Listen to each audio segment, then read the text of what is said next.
I don't have any reason to believe we don't trust these numbers. Well, it's not a bid per se. There's multiple firms coming out, providing us the estimates of what would be needed based on these different options. And yeah, I think some of the costs are unique to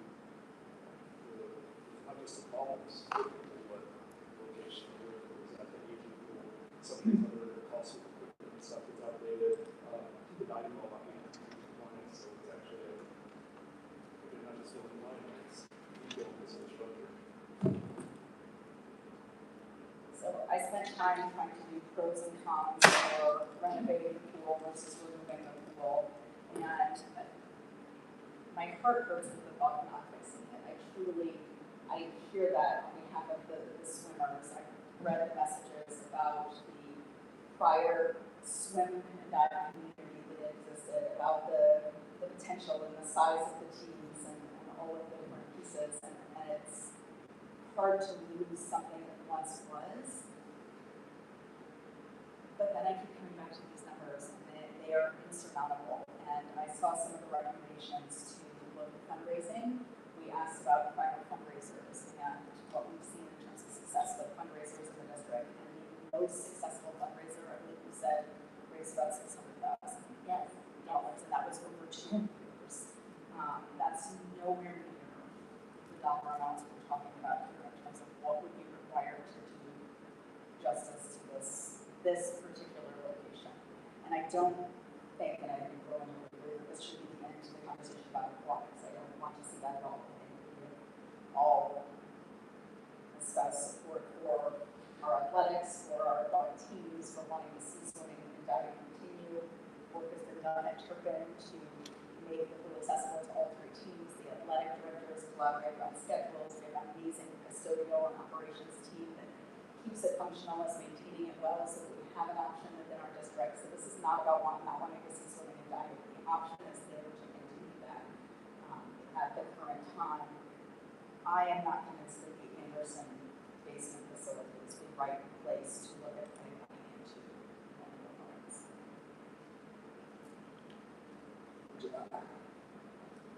I agree with a lot of what you said, and I do feel for the people who just sort of share all these stories about who wants to get some better lives. I truly get that. I often recommend coaches and sports to my school for me where I am. That said, financially, it doesn't make a lot of sense with the current state of education line. I'm not sure how we can justify spending some money to repair a pool in the basement of a high school who's aging. And we've got very, very dire budget problems. We're staring down there. So, I don't think I would also probably say that's not the best place for a pool, and we should probably move on. I don't think that's not a great outcome. It may be the best outcome for this situation. These things get close for most of my kids' educations. They've never seen it overseas. I would like that space to be something that they could use.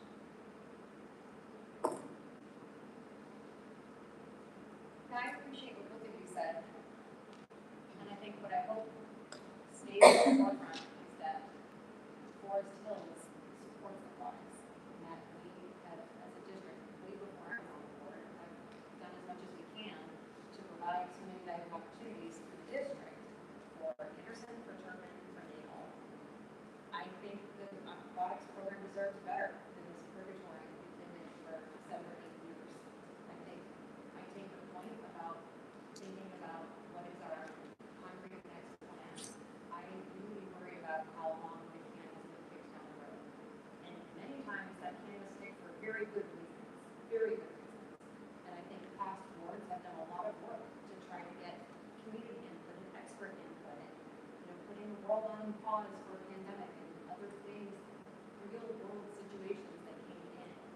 So there is no way to please everyone. And so I'm really thinking about the whole district and the sports program and the swimmers and divers specifically, and how can we do something that creates the best and brightest future for the district as a whole, and thinking about possibilities of working within the district, working within the community.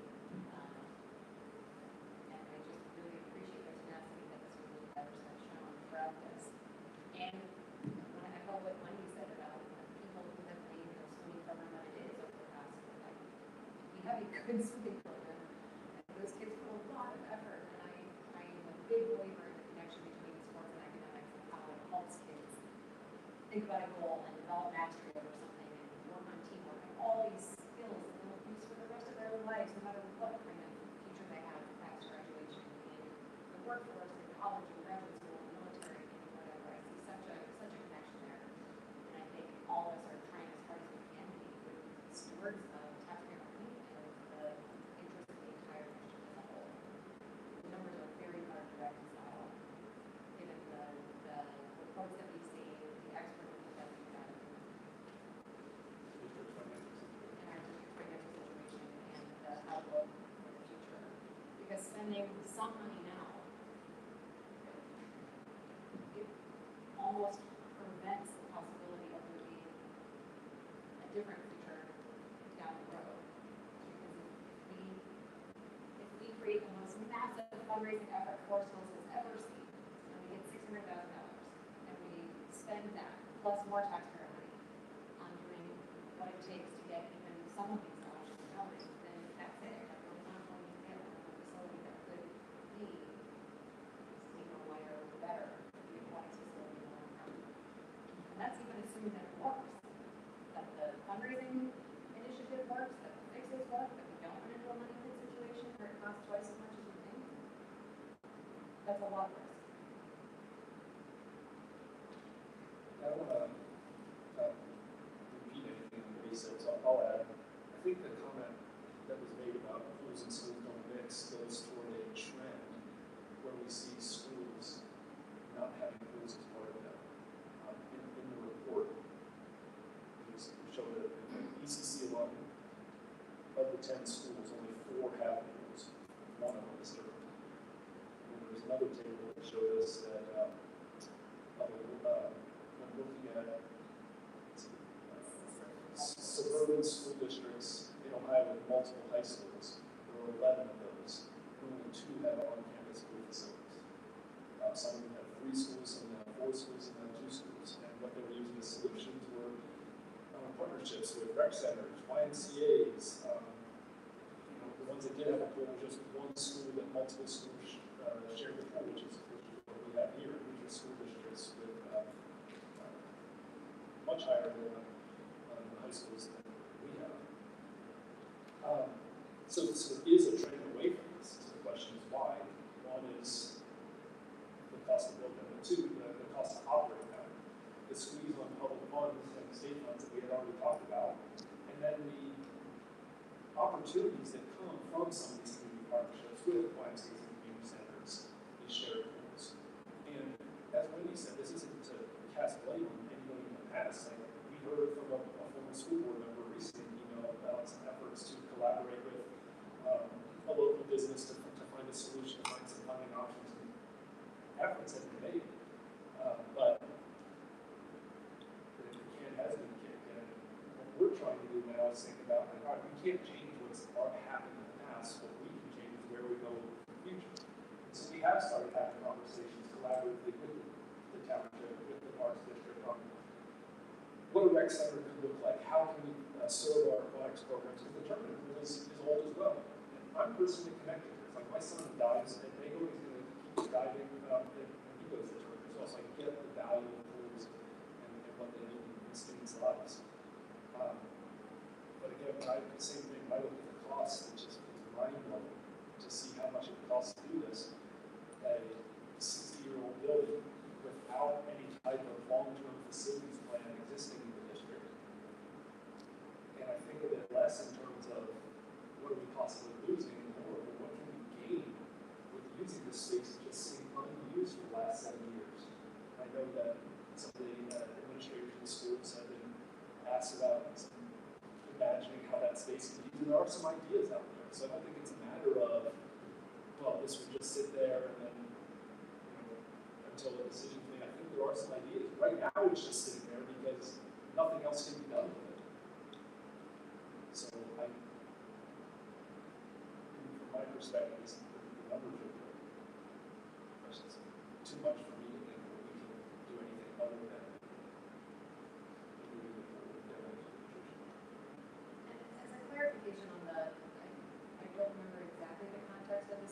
schools done this. It's catchy because it rhymes, but I think it was specifically in the context of operating and maintaining the actual facility, not aquatics programs and their value for academics and communities and athletic programs, which I think we all agree. Yeah, no point was anybody talking about eliminating the swim program. Just trying to find a solution that works in modern context, cultural context. But we have schools are funded. Jeff, do you have a comment? It Yeah. sounds like we're reaching consensus, so I'll bring us back together. Yeah, I mean, I agree with everything you guys have said so far. I think for the benefit of anyone who's listening, there are a couple things that some questions we asked in our work session that are pretty compelling to me. And one is, for whatever reason, as far back as we had data, Anderson, even before the pool issues, historically had fewer swimmers and divers than Turpin. And both schools have seen declines over the last decade or so at almost identical rates. If you had your algebra student like fit the lines in that graph, they would be parallel to each other. In other words, the absence of a pool on site at Anderson does not appear to be a driving factor in how many people are swim and dive. So there's that to consider. And in fact, one of the highest user participation in the basketball. Yes. So that's kind of one component of it.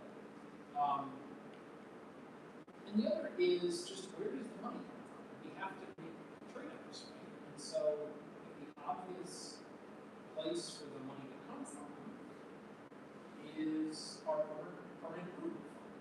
And so, the cost to fix the pool on the low end, is on the information we have, is roughly equal to a full year of permanent improvements throughout the entire district.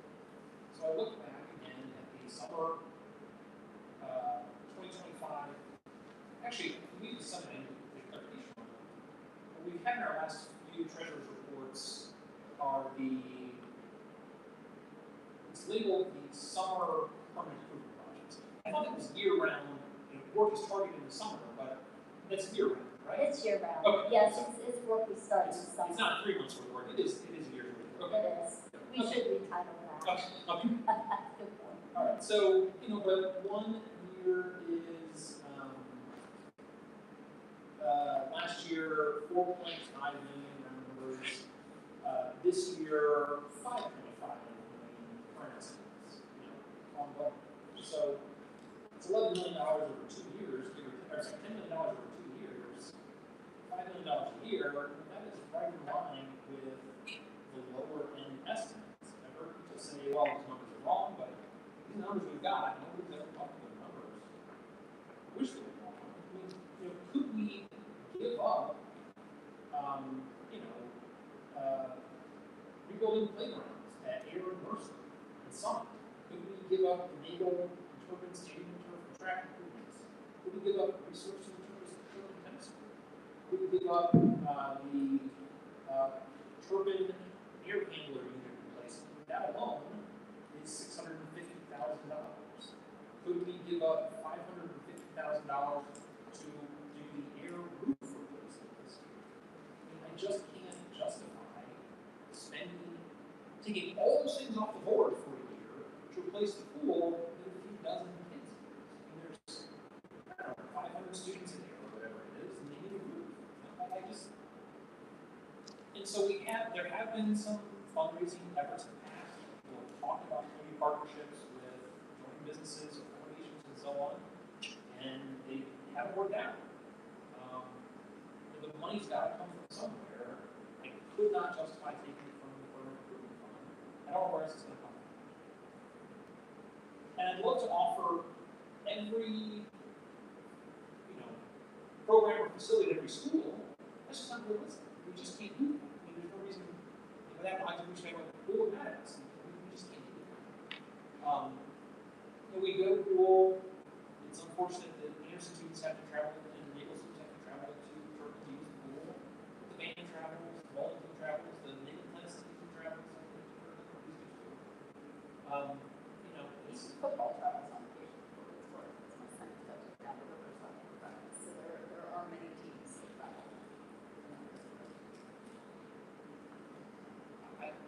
So, I mean, not to beat a dead horse, but what I would, from my perspective, what I'd like to see from the administration is recommendations of what to do with this space in an economical way. It's not leaving it blank, not taking something permanently off the table, it's already off the table. There's so often in products programs, something economical to do with the space other than reward. So what I'm hearing is consensus amongst the board that we would like to task the administration with providing recommendations for how this is used without what would other options be. This was done with, we're not looking to just fill a hole and have an empty space. If we're going to do this, I think we need to do it through the lens of an exciting new opportunity for the district, right? So we offer aquatics, we offer swimming, we offer diving. They currently occur at the location that is Sherman High School. What is the new opportunity we can provide district-wide that lives at the Anderson location? We joke around and say you're a pickleball, because in case you couldn't tell earlier, I'm not a sports person. So I said it as a joke, I don't even know if it's a thing. I don't want to be responsible for that decision, but I do think we should have staff, we should have students, we should have community members involved in what is the potential for a reasonable cost that could be a great use of this space as opposed to just having a large empty space sitting that isn't usable by anyone at the current time. Is that a fair request? Okay. So I do want to thank everybody here. I feel like this board really has worked hard to do due diligence. I feel like we've had moments of real empathy going out for the swimmers and divers and hear the messages we've gotten. And to some degree, although it's really disappointing and it's hard to lose something you had, I hope it at least provides an answer in terms of what the next step is, as opposed to sitting and waiting and kicking the can down the road, that it is time to do something with this space that will benefit our students. I also want to say from my lens as a board member that this is not the end of the discussion about aquatics. And Tara and others, I hear your concerns that this has been an ongoing discussion and it does take time. But we stand behind the desire for an aquatic facility that would allow all of our swimmers and divers to thrive. And we are in conversations about ways to make that happen. They are early conversations. Those conversations don't stop today. This is simply a decision that Anderson High School is not the right location at the current time. So we need to move forward with that piece. In the meantime, a reminder to our community that we offer swimming at Turpin High School for Anderson, Turpin, and Nagle. It has been refit to accommodate all three of those teams to be able to practice, to be represented there. And we are very grateful for our custodial maintenance and operations teams that are keeping it functional and working on behalf of all of our students while we figure out what the next steps are. So this isn't the end of the aquatics discussion, but as much as it's our decision, feel good about a decision to think about what are the next steps so that we can move on and use the space we have available to us when that is often a challenge in itself. I want to acknowledge Mr. Eckert and Superintendent Wilson, their work on putting this report together. This is a lot of information that we have, different pieces, filling out there, all put together in one comprehensive report that's available for the community. So everybody can see the same information that we have on which we're basing our decision. And Josh, too, yes. Josh helped put it together, make it look good, get it out to the community. And to thank the people from past administrations and past boards who told us about their efforts on the fundraising side, helping us make sure that no stone was left unturned when it comes to what are the options for funding outside of the country. Which turns out for disease, one of which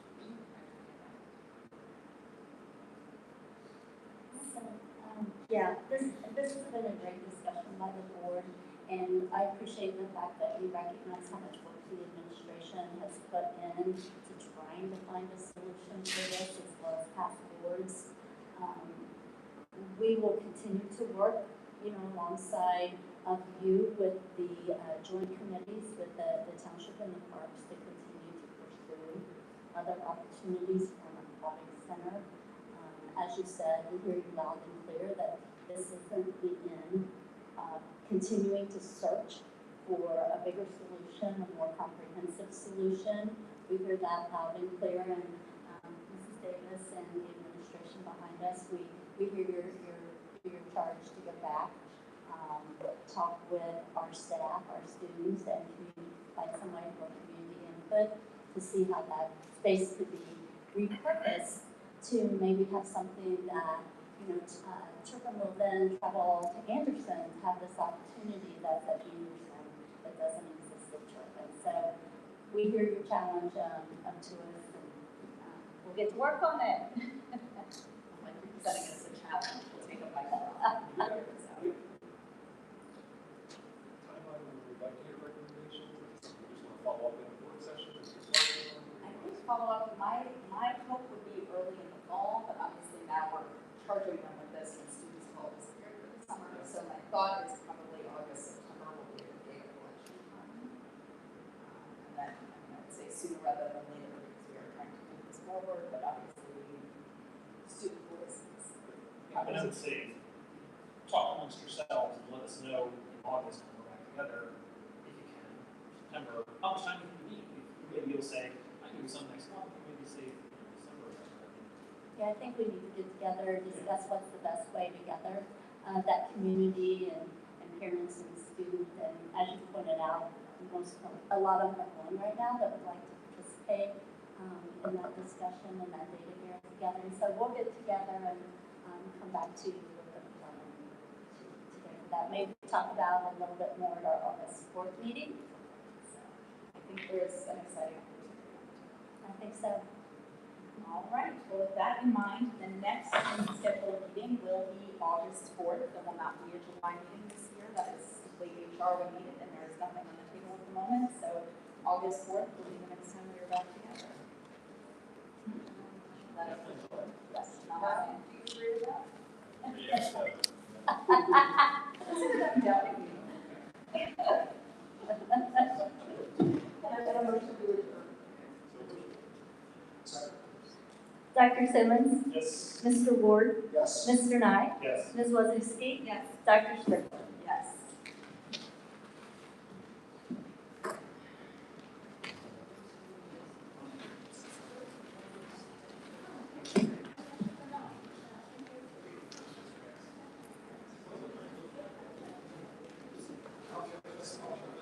Okay. Just a second.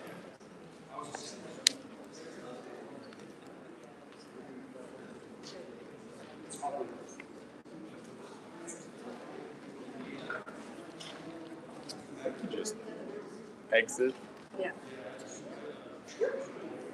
End stream.